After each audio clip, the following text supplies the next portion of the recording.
안녕하세요. 화요일 아침 묵상 시간에 오신 여러분 진심으로 환영합니다. 오늘 우리가 읽을 하나님의 말씀은 로마서 9장 1절에서 5절까지의 말씀입니다. 제가 읽도록 하겠습니다. 로마서 9장 1절에서 5절 말씀. 내가 그리스도 안에서 참말을 하고 거짓말을 아니하노라. 나에게 큰 근심이 있는 것과 마음이 그치지 않는 고통이 있는 것을 내 양심이 성령 안에서 나와 더불어 증언하노니 나의 형제 곧 골육의 친척을 위하여 내 자신이 저주를 받아 그리스도에게서 끊어질지라도 원하는 바로라. 그들은 이스라엘 사람이라.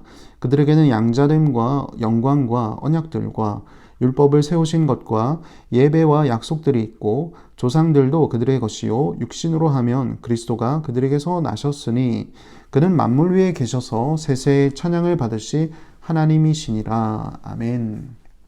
사도 바울은 복음의 위대함에 대해서 이야기를 했습니다. 복음은 곧 믿음으로 말미암아 의에 이를 수 있다라는 것이죠. 그리고 복음을 믿는 자들에게는 하나님의 특권이 있습니다. 사도 바울이 확신하건대 어떠한 권세도 어떠한 능력도 어떠한 환경도 하나님의 복음을 믿는 자들을 하나님의 사랑에서 끊을 수 없다라고 그는 확신을 했습니다. 이게 얼마나 위로의 메시지가 아닐 수가 없는 거죠. 그런데 이 위로의 메시지를, 이 은혜의 메시지를 전하는 당사자인 사도 바울의 마음속에는 큰 근심이 있다라고 얘기를 합니다. 그리고 그치지 않는 고통이 있다라고 얘기를 합니다. 오늘 본문 말씀 1절과 2절 말씀인데요. 내가 그리스도 안에서 참말을 하고 거짓말을 아니하노라. 나에게 큰 근심이 있는 것과 마음에 그치지 않는 고통이 있는 것을 내 양심이 성령 안에서 나와 더불어 증언하노니. 성령 하나님께서 증언하건대 내 마음속에 큰 근심과 그리고 그치지 않는 고통이 있습니다. 라고 얘기를 합니다. 무슨 근심과 고통일까요? 그것은 다름 아닌 자신의 동족 이스라엘을 향한 근심과 고통이었습니다. 생각해보면 그동안 사도 바울이 얘기했던 것은 이거죠. 율법으로는 의에 이를 수 없습니다. 오직 믿음으로 의에 이를 수 있습니다. 그런데 자신의 동족인 유대인들은 어떻습니까? 율법으로 의에 이를 수 있다라고 여전히 믿고 있었던 것이죠. 너무나도 안타까운 상황입니다. 그래서 사도 바울은 9장부터 11장까지 이 이스라엘 민족에 대한 구원, 그들에 대한 고민, 그들에 대한 현실, 그리고 앞으로 하나님께서 이스라엘을 향한 어떠한 뜻을 가지고 있는지에 대해서 쓰게 되는 것이죠. 오늘 본문에는 사도 바울이 이스라엘을 향한 그런 안타까운 마음이 고스란히 묻어 있는데요. 오늘 본문 말씀 3절에 보면 이렇게 표현합니다.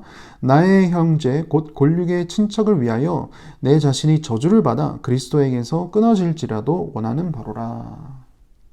이 율법으로 말미암아 의에 이를 수 있다라고 하는 나의 동족 이 이스라엘을 위해서라면, 이 이스라엘의 구원을 위해서라면 저는 제가 그리스도에게서 끊어져도 좋습니다. 라고까지 이야기를 하는 거죠. 참 그도 그럴 것이 이 이스라엘 민족만큼 하나님의 구원의 복음에 가까이 있는 민족은 없었을 겁니다. 오늘 본문 말씀 4절에 보면 이스라엘의 특권에 대해서 얘기를 하는데요. 그들은 이스라엘 사람이라 그들에게는 양자됨과 영광과 언약들과 율법을 세우신 것과 예배와 약속들이 있고, 참 이스라엘 백성들은 하나님의 선택받은 특별한 민족이었습니다. 여기에 양자됨, 자녀된 그런 특별한 권세를 받았죠.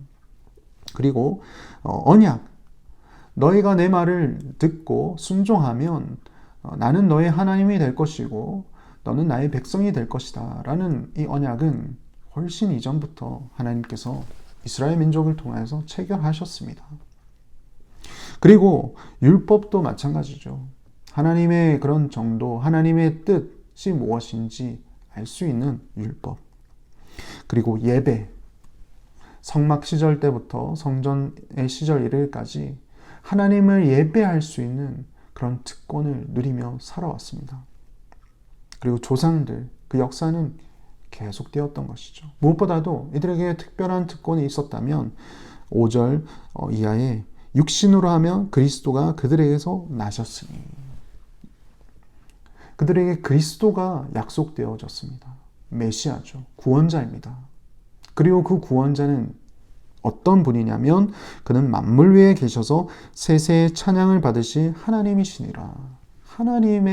하나님께서 그들의 구원자가 되심을 그들은 약속을 받았습니다. 그리고 장차 오실 그 메시아는 오셨습니다.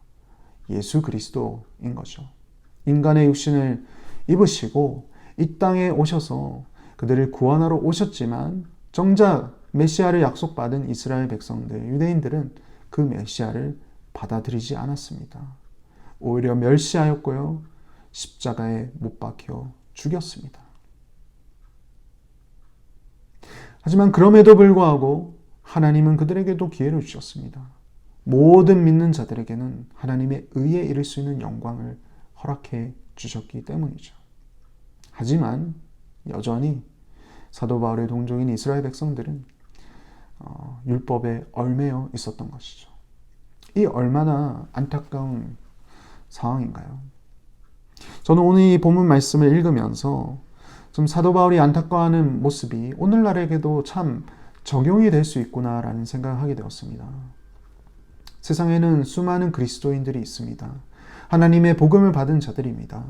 하나님의 자녀된 권세를 누리며 살 수 있는 자들이 너무나도 많습니다. 그런데 그 복음의 특권을 온전히 누리며 사는 사람들은 의외로 그렇게 많지 않다라는 것이죠. 그 복음을 오히려 등한시하고 그리고 제쳐두고 나의 삶을 우선시하며 살아가는 현대 그리스도인들이 너무나도 많다라는 것이죠. 그리고 당장에는 저와 여러분에게도 그것을 질문할 수 있는 것 같습니다. 나는 과연 복음을 받은 자로서 하나님의 자녀된 특권을 누리며 온전히 살고 있는지, 아니면 그것을 등한시하고 살고는 있지 않은지. 그래서 저는 오늘 하루를 시작할 때 이렇게 한번 기도하면서 시작했으면 좋겠습니다. 하나님께서 우리에게 주신 이 복음에 감격하며 감사하며 또 하나님의 자녀된 특권을 온전히 누리며 살아갈 수 있는 오늘 하루 되게 하여 주시옵소서. 그리고 두 번째로, 아직까지 여전히 그 하나님의 자녀된 특권을 누리지 못한 우리 주변에 아는 그리스도인, 소위 말하는 그리스도인들이 있다면 하나님 그들을 일깨워 주시고 또 그들 또한 이 복음의 특권을 누리며 살게 해 주십시오. 그리고 세 번째로, 아직까지 그 복음을 온전히 받지 못한, 들어보지도 못한 자들이 있다면 하나님 나를 주님의 도구로 사용하여 주셔서 그들에게 이 놀라운 복음, 은혜의 복음을 나눌 수 있는 그런 믿음의 넉넉한 마음을 허락하여 주시옵소서. 그렇게 기도하며 하루를 시작하면 좋겠습니다. 함께 기도하시겠습니다. 하나님 아버지, 참으로 감사드립니다. 우리에게 주신 이 놀라운 복음, 그 어떠한 권세도 어떠한 능력도 우리를 하나님의 사랑에서 끊을 수 없음을 우리는 깨닫게 되었습니다. 오직 예수 그리스도를 믿음으로 말미암아. 하지만 그 특권을 온전히 누리지 못하고 그것을 제쳐두고 나의 생활과 나의 삶을 우선시하는 혹시나 그런 마음이 우리에게 있다면 하나님 용서하여 주시고 하나님의 복음의 그 자녀의 축복을 누리며 살아갈 수 있는 우리 모든 성도님들 또 저 될 수 있도록 주여 인도하여 주시옵소서. 그래야 해서 오늘 하루 살아갈 때에 참 하나님 때문에 기뻐하고 하나님의 복음 때문에 즐거워하며 감격하는 그런 귀한 하루 되게 하여 주시옵소서. 감사하고 예수님 이름으로 기도합니다. 아멘.